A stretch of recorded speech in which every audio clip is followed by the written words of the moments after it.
ආයිබෝන් cricket වලට ආදරය කරන ඔබ සියලුම දෙනාට මෙවර පාකිස්තාන සුපර් ලීග් තරඟාවලිය ලාහෝර් නුවරදී ඊයේ එනම් මාර්තු මාස 27 වෙනිදා ආරම්භ වුණා. එහිදී පළමු තරඟය ලාහෝල් කලන්ඩර්ස් කණ්ඩායම සහ හයිදරාබාද් කිංස්මන් කණ්ඩායම අතර පැවැත්වෙන්නේ. මෙම තරඟය අතරතුර ක්‍රීඩකයන් මුහුණ දුන් අකරතැබ්බයක් පිළිබඳ මේ වන විට බොහෝ දෙනාගේ අවධානයට ලක්ව තිබෙනවා. මෙම තරඟය ආරම්භ කරමින් පළමුවෙන් පන්දු යවන්නේ හයිදරාබාද් කිංස්මන් කණ්ඩායම. ඔවුන් පළමු පන්දු වාර්ධක යැවීමෙන් අනතුරුව තරඟයට භාවිතා කළ සුදු පැහැති පන්දුව ක්‍රමයෙන් රතු මිශ්‍ර රෝස පැහැති වර්ණයකට වෙනස් වී ඇති ආකාරයේ සියලු දෙනාටම දැක ගන්නට හැකියාවක් ලැබෙනවා. ඉතින් මෙම කරුණ හේතුවෙන් ක්‍රීඩා පිටියේ සිටි සියලුම දෙනා වාගේම ප්‍රේක්ෂකයිනුත් මවිතයට පත්වන්නේ මේ ආකාරයේ දසුණක් ඔවුන් මීට පෙර දැක නොතිබූ නිසාවෙන්.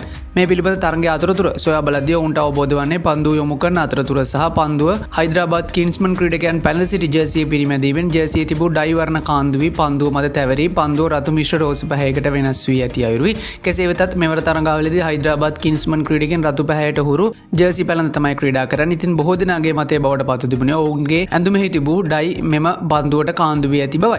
ජාත්‍යන්තර මට්ටමේ ලීග් තරඟාවලියක පැලඳ සිටි ජර්සියක් හේතුවෙන් මෙවැනි අකරතැබ්බයකට මුහුණ දීම සම්බන්ධව සමාජ මාධ්‍ය ජාල තුළ බොහෝ පාර්ශ්වයන්ගෙන් උපහාසාත්මක මෙන්ම විවේචනාත්මක අදහස් දැක් ගන්නට පුළුවන් වුණා. දිවා රාත්‍රී ටෙස්ට් තරඟයකදී රෝස පැහැති පන්දුවක් දැක් ගන්නට පුළුවන් වුණත් T20 තරඟයකදී එවන්නක් දැක්ගත් පළමුම අවස්ථාව ලෙස බොහෝ දෙනා උපහාසාත්මකව තමන්ගේ අදහස් දක්වා තිබුණා.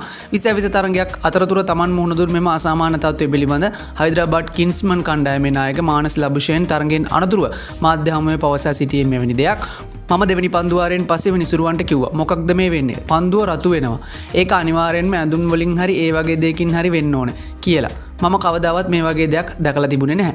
මේට අමතරව ලැබුෂේන් වැඩිදුරටත් පවසා සිටියේ මීට පෙර සුළු අවස්ථා කිහිපයකදී පා ආවරණවල ගැටී පන්දුවේ යම්තාක් වර්ණ වෙනස් වීමක් තමා දැක තිබුණත් මෙවැනි ආකාරයේ අසාමාන්‍ය ලෙස පන්දුවේ වෙනස් වීමක් තමා අත්විඳු පළමු අවස්ථාව. මේ ලෙසයි කෙසේ වෙතත් මේ පිළිබඳ ඉදිරියේදී කණ්ඩායම් කළමනාකාරීත්වය අවබෝධයෙන් කටයුතු කරන ඇති බවට තමයි ඔහු වැඩිදුරටත් කරුණු දක්වමින් සඳහන් කොට තිබෙන්නේ. ඉතින් මේ පිළිබඳ ක්‍රිකට් ප්‍රේක්ෂකයන් විදිහට ඔයාලගේ අදහසුත් පහලින් කමෙන්ට් එකක් විදිහට දාගෙන එන්නත් අමතක කරන්න එපා.